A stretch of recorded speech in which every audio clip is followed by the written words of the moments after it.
As a library media teacher in a middle school, I do not have a regular classroom, so my duties, expectations, and even evaluation are different than those in a traditional room.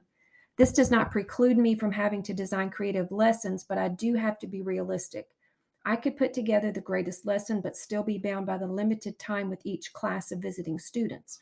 Many of the teachers who bring classes may not want to come for the entire allotted time, so much of what I prepared in the past was left untaught.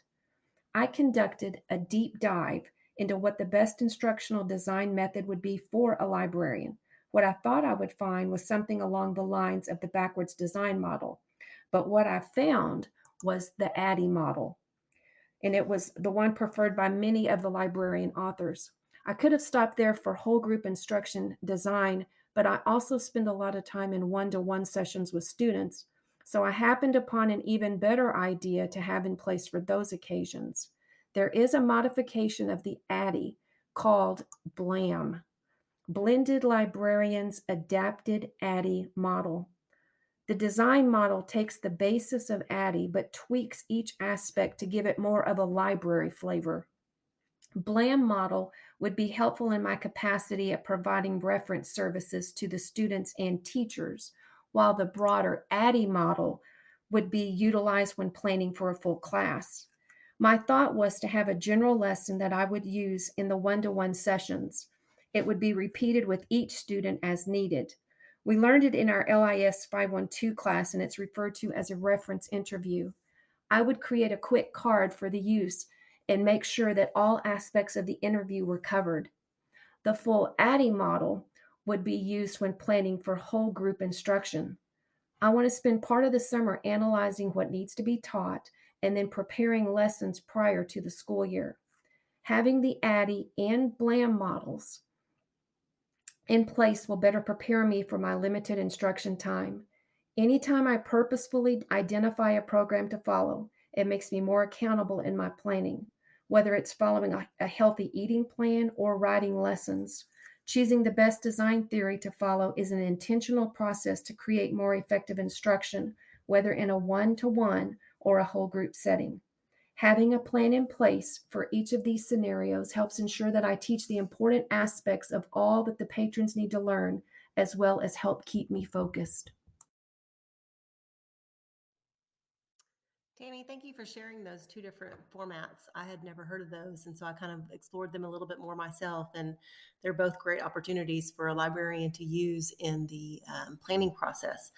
I too am a planner, so I would appreciate that process in the BLAM model in working with the student one to one.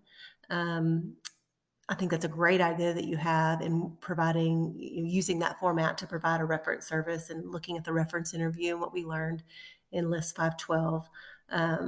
Your plans for the summer, I think that's a great opportunity to look at the lessons. I hate that you feel that you can't provide those lessons in full to the students when the teachers feel they don't have that opportunity to provide that much time. But I truly appreciate the effort that you're giving and providing in to your students in what you can with planning out the processes and showing them what is available and what you can do with them. But those again, both great opportunities with Addie and Blam and figuring out.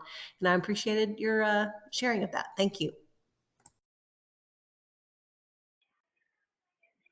Hey Tammy, that's pretty cool. I'm really glad that you shared your perspective. I haven't come across a librarian yet in this class, and you may be the only one, which is awesome. Like I'm glad you're sharing your own unique perspective and viewpoint regarding teaching theories. And from your perspective, I thought it was interesting, so I did some more research regarding like as to what like teaching theory would be best for a librarian, because mostly because I was curious. And I found that since basically your ideal emphasis, quote unquote, should be like literacy or like critical thinking, lifelong learning, I guess stereotypically, I found like a combination of constructivism, social learning theory, and also information literacy models could be a suitable approach. Um, I did some research and I wrote that down, so I apologize if it seems as if I'm like a robot. But I made some notes here, and yeah, I made some little bullets But yeah, in regards to like constructivism, I wrote that like it's by fostering like an environment that encourages active learning and critical thinking. Basically, I found that like librarians can help patrons develop the skills necessary to navigate and evaluate effectively, like and use information effectively, I should say. And like with certain techniques, like constructivist techniques, such as like solving and like inquiry based learning, it can be like applied in library instruction and workshops and whatnot. And also, just one more point I wanted to make because it looks like I'm coming up on like the 2 minute mark.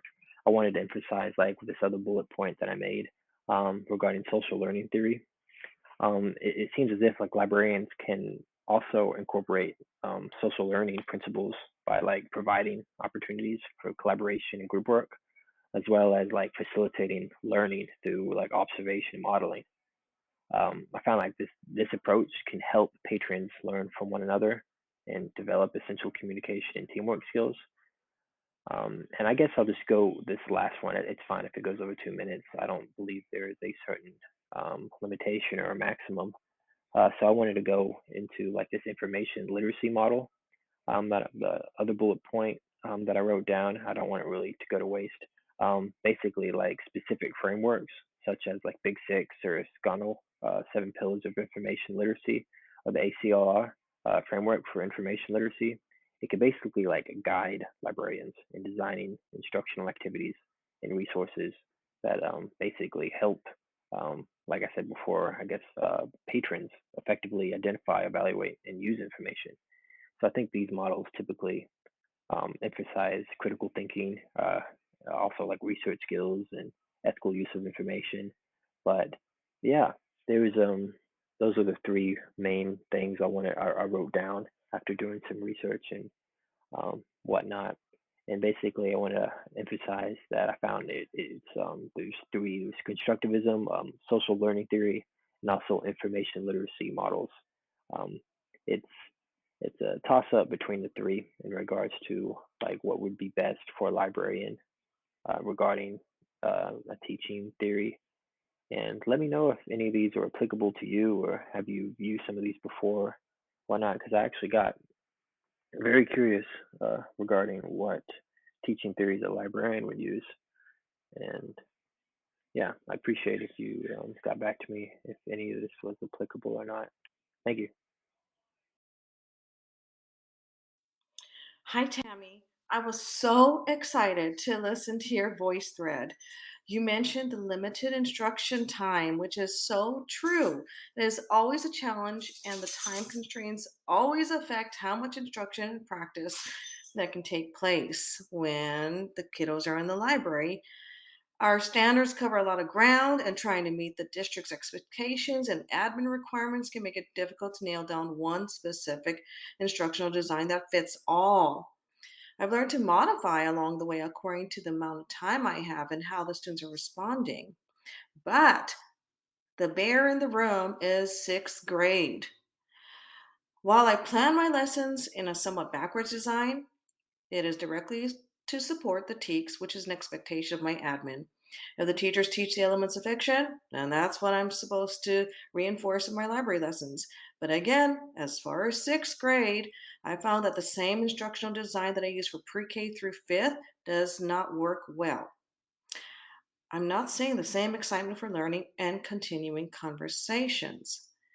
I work at the one and only elementary school in my district that has sixth grade students, and I've struggled with how to address their needs as effectively as possible. The students don't act as eager when it comes to a picture book read aloud, but they do prefer conversations and more task oriented experiences, such as collaborating on bookmark design and favorite book lists to share. But thanks to you, I'm going to research the BLAM model and the ADDIE model in hopes that these will help me with my library lessons for sixth grade. I truly appreciate you bringing up the Addie and Blam models, and I love, love, love the insight that you gave. Especially too, because your insight comes from a middle school perspective, which I have no clue. Your information has been invaluable, and I definitely will research these models to see how I can improve in my own instructional design at my school. Thank you. First of all, I want to thank each of you for all your thoughtful comments. I want to address Tristan because you did ask for me to respond back, and I'm happy to. I appreciated your deep dive into this, and I cut my content, my original content, down that I was going to share because my original post would have been between 7 and 10 minutes long. I kept rereading Dr. D's original questions for the assignment and realized that I had too much to share. The model ADDIE is a generic model that can be utilized in many settings from the military to business to education.